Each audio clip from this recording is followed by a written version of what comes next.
Apa? Nanti coklatnya. Berapa nama-nama? Gerak kali lah.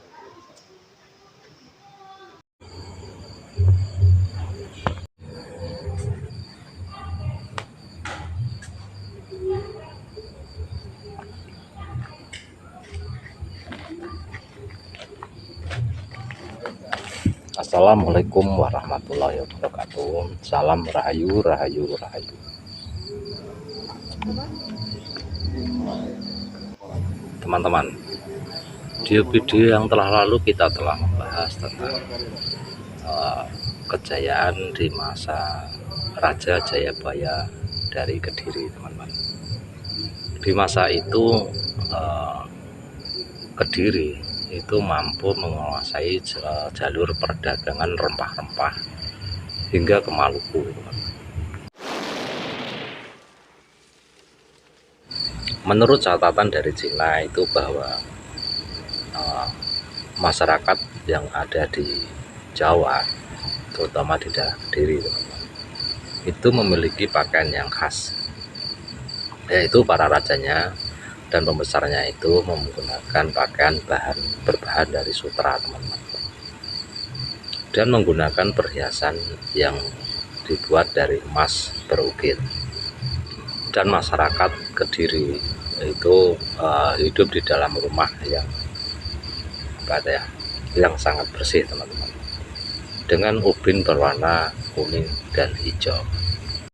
Masih mengenai catatan dari Cina tentang Kediri, teman-teman, dikatakan di situ bahwa raja itu merupakan sesuatu hal yang sentral yang menjadi pusat dari semua kegiatan bermasyarakat, entah itu pemerintahan, peribadatan, dan sosial, politik, dan lain-lain.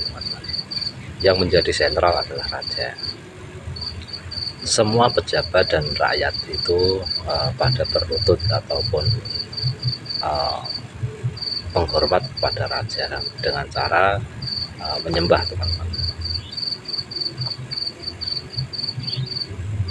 Dan setiap raja bepergian itu disertai oleh beberapa pengawal pribadi dengan persenjataan yang lengkap, teman-teman.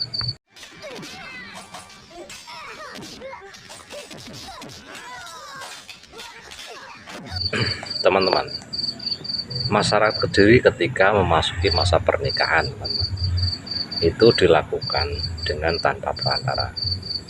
Jadi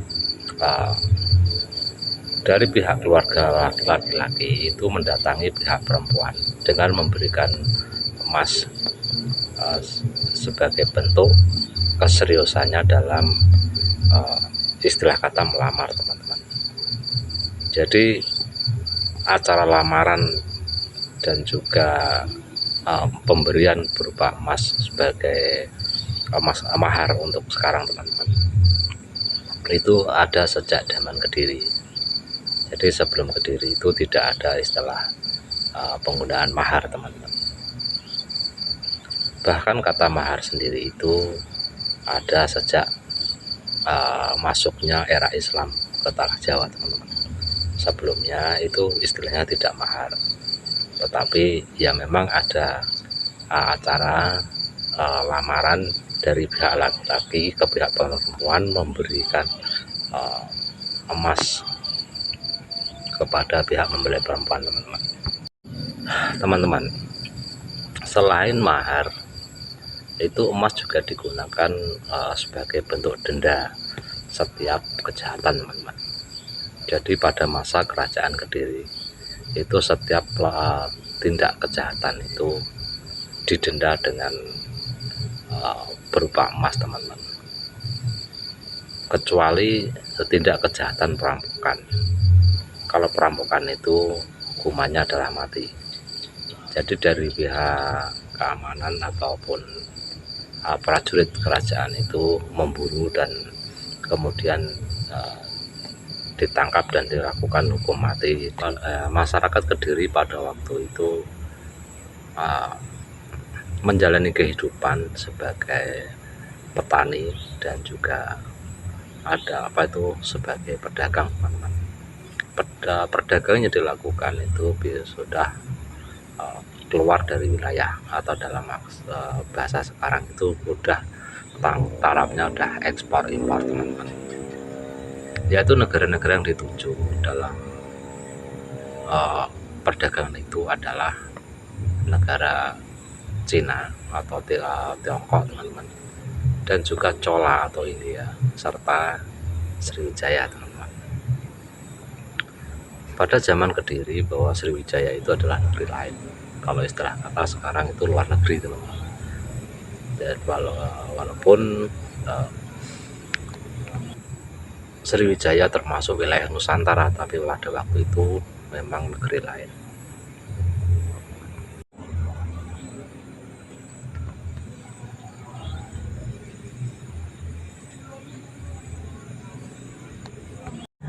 Obat-obatan berupa pil, tablet, dan kapsul dari Cina sudah ada, tetapi di Kediri ini tidak laku, tidak ada yang mau menggunakannya.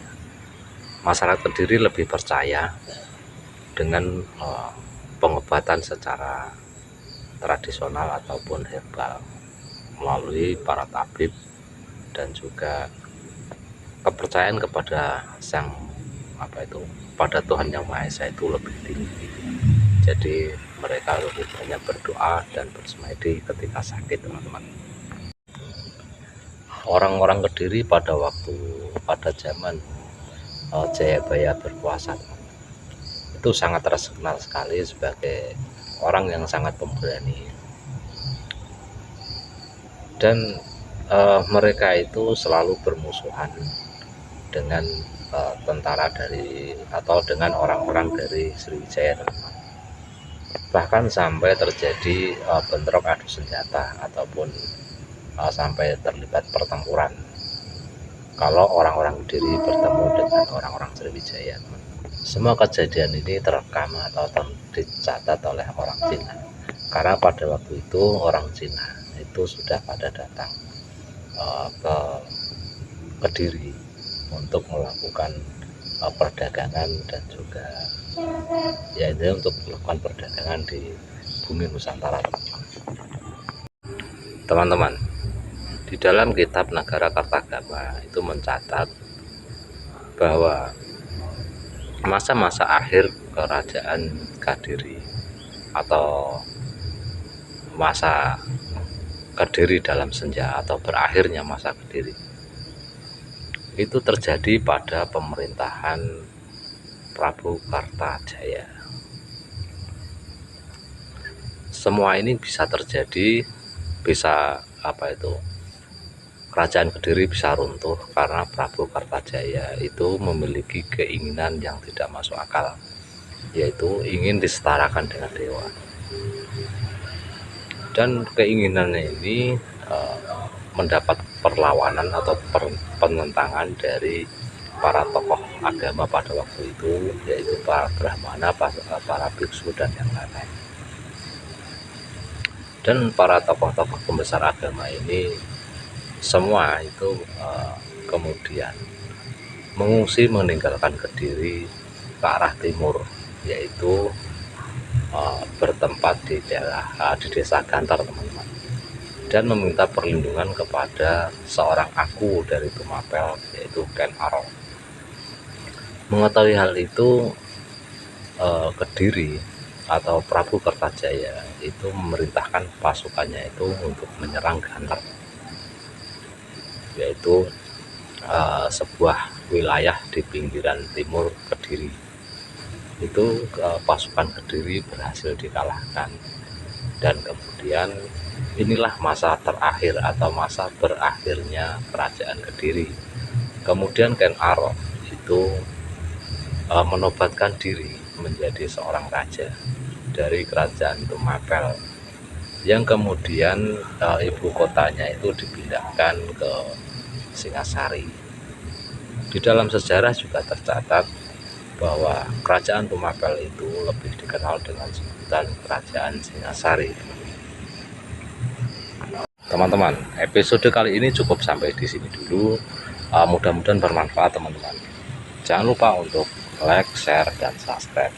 Bila teman-teman mempunyai kritik dan saran mengenai konten-konten Lancaneru selanjutnya, teman-teman bisa isi di dalam komentar, teman-teman. Terima kasih, mudah-mudahan bermanfaat. Sampai jumpa di video yang akan datang. Wassalamualaikum warahmatullahi wabarakatuh. Salam rahayu, rahayu, rahayu.